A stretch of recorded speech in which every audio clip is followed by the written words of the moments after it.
Hi, this is Dr. Cora Stack. I'm just after looking at a very interesting podcast with Madonna, who she's given an interview for so many years, and she grew up as a Catholic, and her mother died at a very young age, leaving a huge amount of children behind her, and she left.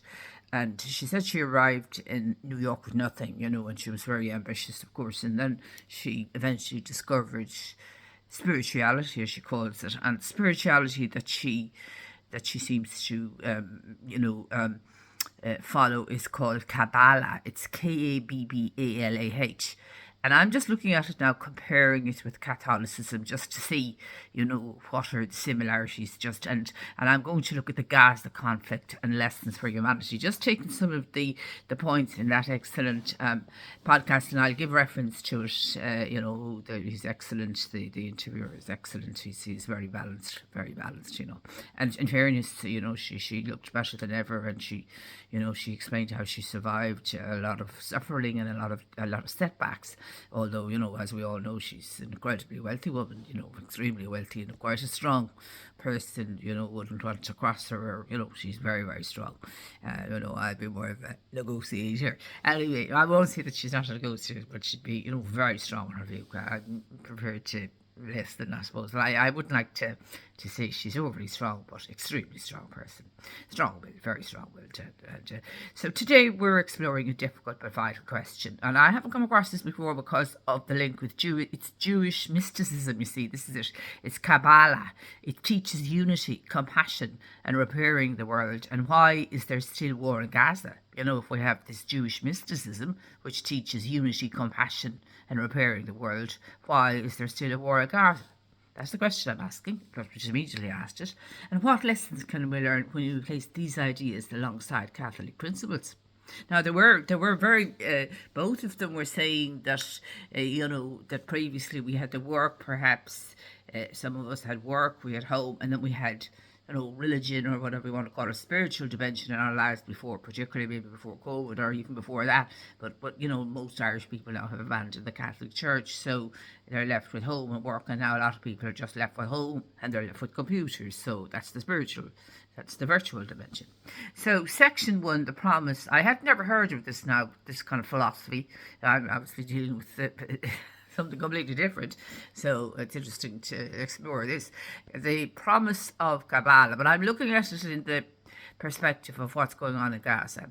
Kabbalah, the mystical branch of Judaism, teaches that all of creation is one. Every person, every act, every moment is interconnected. Its core values include unity. We are all part of the divine world. Now, this is something I'm not familiar with. Tukan Olam, repairing the world through kindness and justice. Balance, living with compassion, discipline, humility and love. Light and cheering. She mentioned this in the interview. Moving from selfishness to generosity. If everyone lived by these principles, conflict would give way to cooperation, which is essential in arbitration.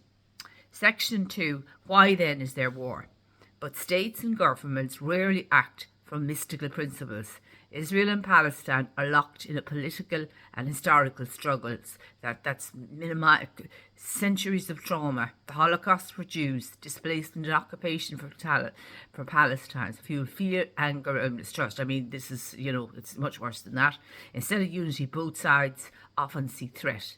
In Kabbalistic terms, the light is blocked by human fear, by human ego, fear, and shadow. I call that, narcissism, severe narcissism, psychopathia, whatever you want to call it. So that's interesting. That's interesting. So in Kabbalistic terms, the light is blocked by human ego, fear, and shadow. Let's look at the parallel between Catholic principles. Parallels. Now let's place this alongside Catholicism. At its core, Catholic teaching emphasized human dignity. Every person is made in the image of God. In this interview, Madonna mentioned God, so she did mention that. Solidarity, we are one family. An injury to one is an injury to all. That's why I'm going for the protective disclosures. The common good, that's something I've mentioned. So society must be organised to allow all to flourish. That's why I'm asking for arbitration first. subsidiarity and justice. Power should not crush the vulnerable. That's what the new Protective Disclosures Amendment Act is doing. So I'm doing it all here, but I'm doing it in a different way. So do you hear the resonance? Kabbalah's calls for repairing the world mirrors Catholicism call for the common good. Do you see me? I've often used the common good. Clearly, I was raised a Catholic. The Kabbalistic balance of strength and compassion echoes Catholic teaching on justice and mercy, and the mystical idea of divine unity aligns with Catholic belief in the body of Christ, many members, one body. Lessons for all. So what lessons can we learn? See the divine in the order. Whether Israeli or Palestinian, Christian, Muslim or Jew, every life holds infinite dignity. I mean, every life holds infinite dignity. The move from ego to service. I'm always talking about service. The move from ego is the dominance of the cluster, be the narcissism, the sociopathy. That's all about ego. So move from ego to service. Both Kabbalah and Catholicism may ask not, what can I take, but what can I give? You know the famous phrase from President Kennedy, that famous remark that he made about, what can you do for your country, or what can the country do for you, that sort of thing. I can't remember exactly, but it's a famous phrase.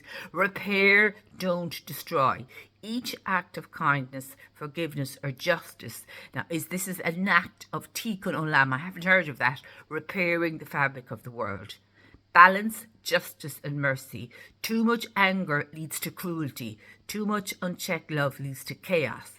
True peace requires both. So in closing, war erupts when fear and ego rule. I absolutely agree with that.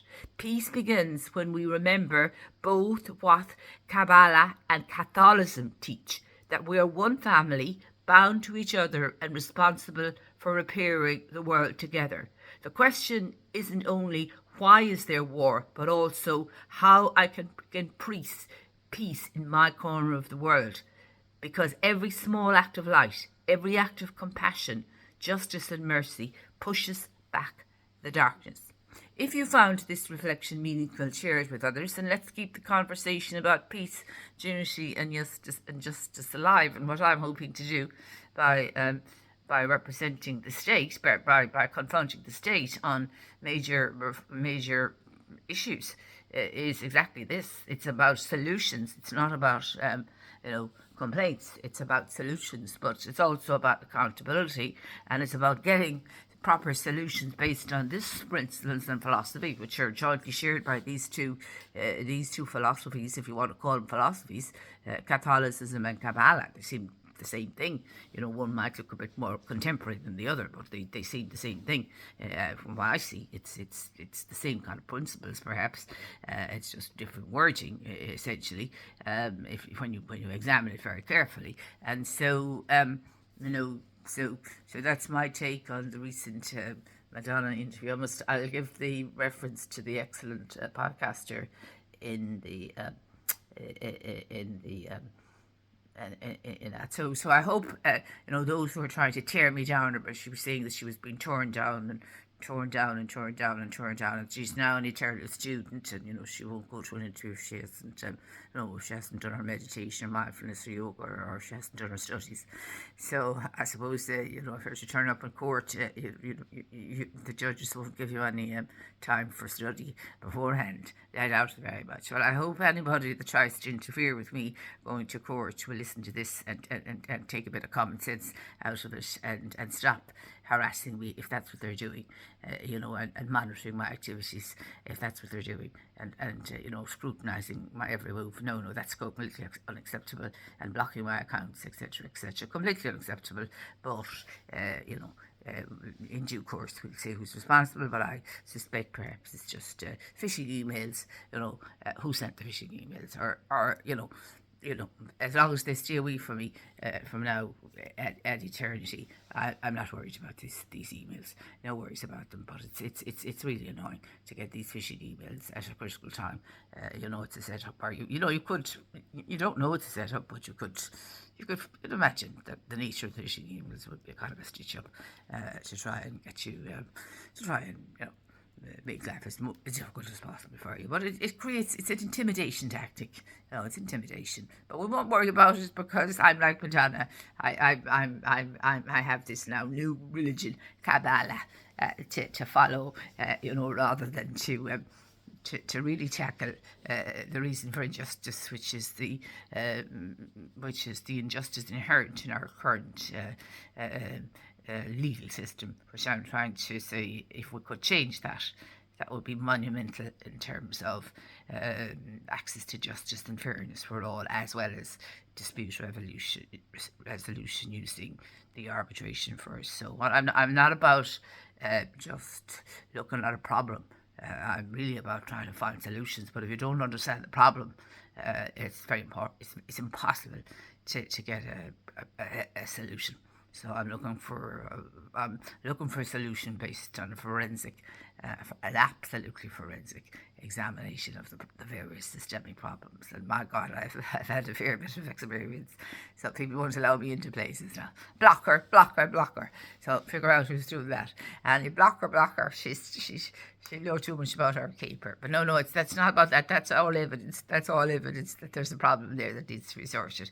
And my sense is arbitration first. All these disputes and oversights and overbodies, all it is a waste of money, all these investigations, because at the end of the day, the ordinary person faces multiple solicitors, the firing squad of solicitors, no chance, by and large, no chance of any justice. And it's pointless anyway, because it's only creating more and more division, more divisiveness, and a sense that we're becoming more and more corrupt, inverted commas, legally corrupt, if you like, inverted commas, and that's completely unacceptable. So a better and fair solution is to have all disputes go through an arbitration first system, but always with the oversights of the courts. And I'm even saying protective disclosure should go through that arbitration system. But that arbitration system also includes a huge contribution from psychologists and